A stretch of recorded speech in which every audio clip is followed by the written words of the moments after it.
नमस्कार दोस्तों, in this video we will learn English by reading story. इस video में हम लोग कहानी पढ़कर अंग्रेजी सीखेंगे। We will also discuss how to frame sentences in English. हम लोग अंग्रेजी में वाक्य संरचना कैसे करें इसके बारे में भी डिस्कस करेंगे। So let's start the story. चलो स्टोरी शुरू करते हैं। A farmer and his wife, एक किसान और उसकी पत्नी।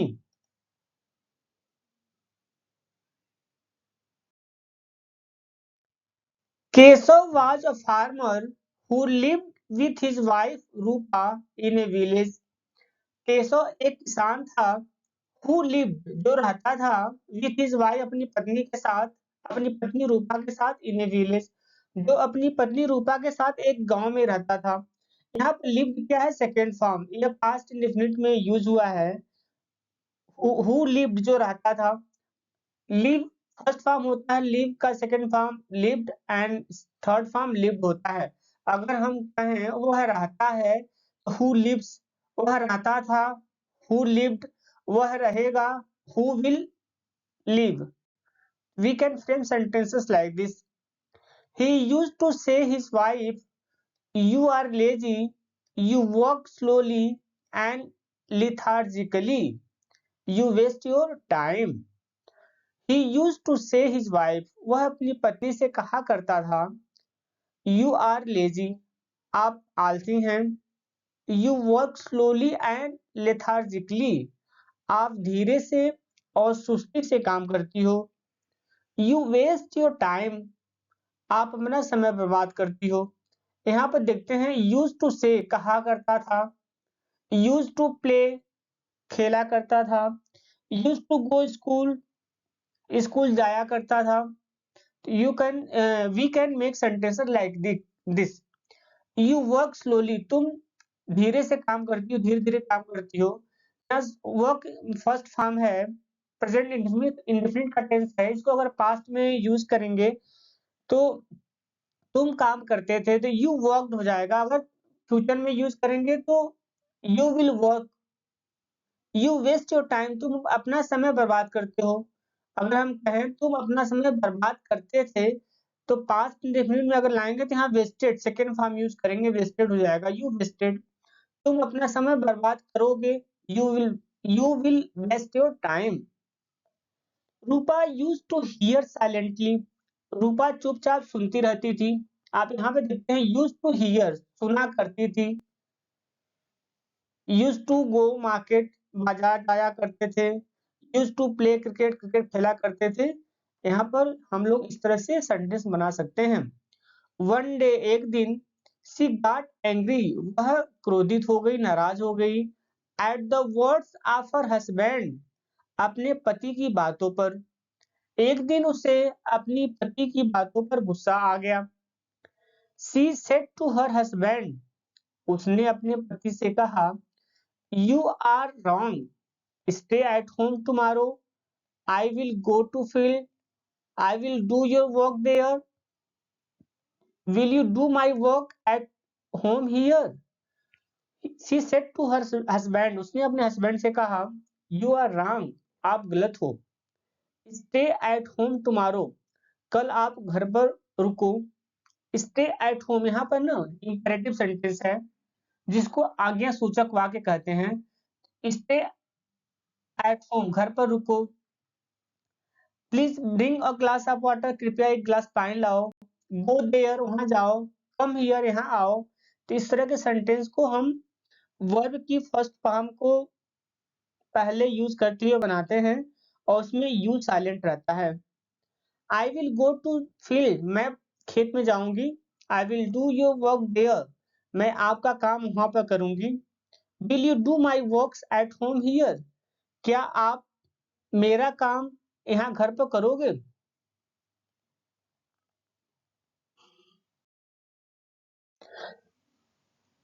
द फार्मर सेड हैप्पीली, किसान ने खुशी से कहा, वेरी वेल, बहुत अच्छा।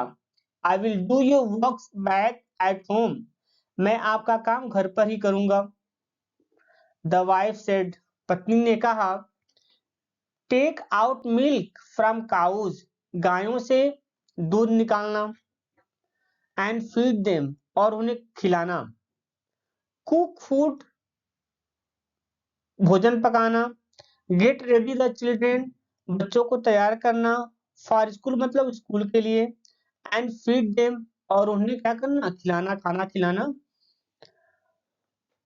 Clean the utensils and house, बर्तन की साफ सफाई करना और घर की साफ सफाई करना, bring food for me at field, और खाना बनाने के बाद क्या करना, मेरे लिए खेत में खाना लेकर के आना, take care the children and animals, बच्चों का ध्यान रखना और पशुओं का ध्यान रखना। यहाँ पर ब्रिंग फूड, भोजन लाना, bring a glass of water, एक गिलास पानी लाना, गो देयर, वहां जाओ। इस तरह से सेंटेंस हम बना सकते हैं। टेक केयर मतलब ख्याल रखना, टेक केयर द चिल्ड्रेन, बच्चों का ख्याल रखना, टेक केयर पेरेंट्स, माता पिता का ख्याल रखना। इस तरह से हम सेंटेंस को, we can frame the sentences like this. The women went to the field, महिला मैदान में चली गई। वेंट यहाँ पर सेकंड फॉर्म है, फर्स्ट फॉर्म होता गो। अगर यहाँ पर गो यूज होगा तो the women goes to the field, तो इसका अर्थ ये होगा महिला खेत में जाती है। अगर सेकंड फॉर्म यूज हुआ है तो वेंट, जाती थी या गई। अगर हम यूज करेंगे the women will go to the field, तो ये फ्यूचर इंडिपेंडेंट हो जाएगा, तो इसका अर्थ होगा महिला खेत में जाएगी। The farmer stayed back at home, किसान घर पर ही रहा। Stayed second form past indefinite, रहा। इसको फर्स्ट फॉर्म में यूज करेंगे, the farmer stays back at home, किसान घर पर ही रहता है। अगर फ्यूचर में यूज करेंगे, the farmer will stay back at home.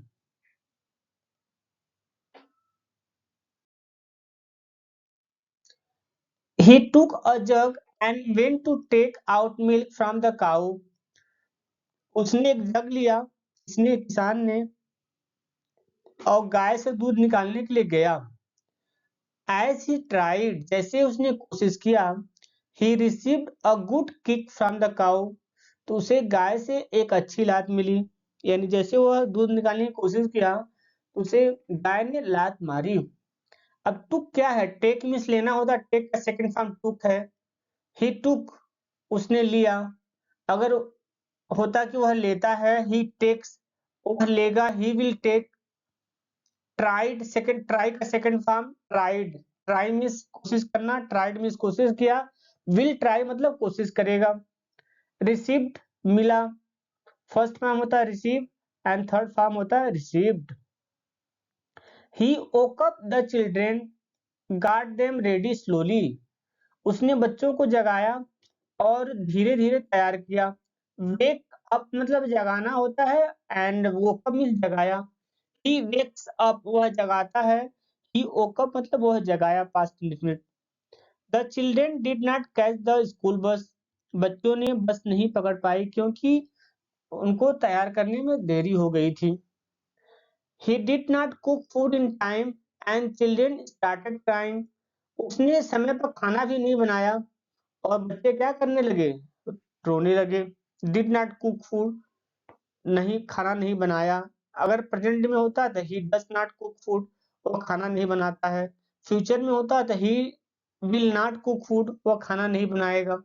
Started crying, चिल्लाने लगे। Started playing, खेलने लगे।